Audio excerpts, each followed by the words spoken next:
চালাক, এর সাথে যে খুরশেদ আছে মাস্টার, তার বোমা বানাতে গিয়ে হাত বিচ্ছিন্ন হয়ে গিয়েছে, হাতের আঙুল। সেই টাইপের আমার মনে হয় যে আমাদের যে মহাসড়কে যে ডাকাতিগুলো ঘটতো সেইগুলো আরো ম্যাক্সিমাম ঘটনায় সে লিড নিত। তাকে গতকালকে আমরা যেখানে পেয়েছি সে তার দৈনন্দিন কার্যক্রম সম্পন্ন করার জন্য বের হয়ে এসেছিল। আমরা মার্কেট থেকে, বাজার থেকে তাকে আমরা ধরতে পেরেছি। সে ছদ্মবেশে বিভিন্ন জায়গায় অবস্থান করে, তাকে কখনোই এক জায়গায় পাওয়া যায় না।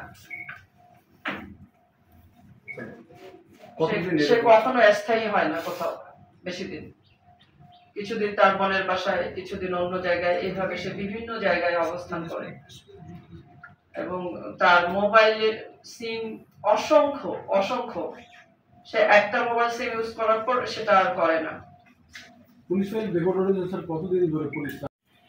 আমরা আন্তজেলা শীর্ষ ডাকাত সর্দার খোরশেদ ওরফে আমরা বোমা খোরশেদকে গ্রেপ্তার করেছি। আপনারা জানেন যে 5ই আগস্ট পরবর্তী থেকে এই পর্যন্ত এই সময়ে রাজবাড়ী জেলায় 4টি ডাকাতির ঘটনা ঘটে।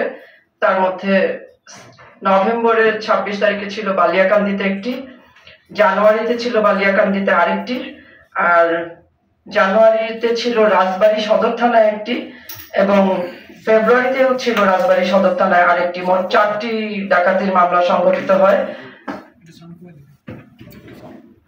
এই ডাকাতির ঘটনায় আমরা বেশ কয়েকজন শীর্ষ ডাকাতকে গ্রেপ্তার করেছিলাম। আপনারা জানেন যে আমাদের মৃণাল ডাকাত এবং থেকে একজন আসামি চলে গিয়েছিল, সে মোটরসাইকেল চোর ছিল।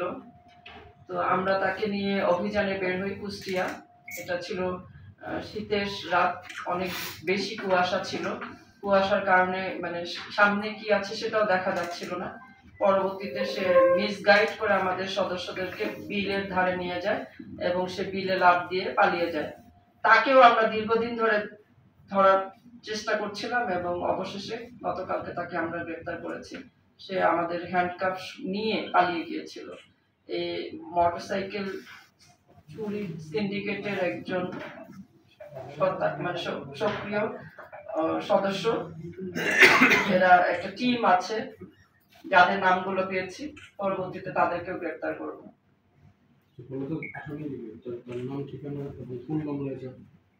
তার নামে তো চুরির, মোটরসাইকেল চুরির মামলা ছিলই, বালিয়াকান্দি থানার মামলা এটাও ছিল।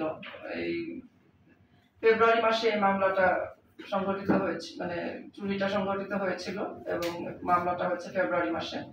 তার নাম হচ্ছে আনোয়ার।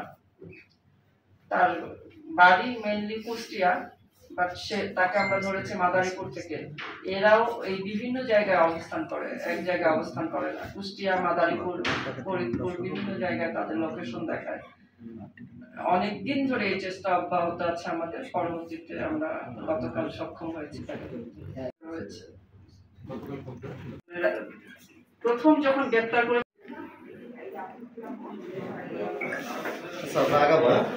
বিকালে নাকি দুপুর 2:30 মাদারীপুর জেলা রাজৈর থানা থেকে গ্রেপ্তার করেছে।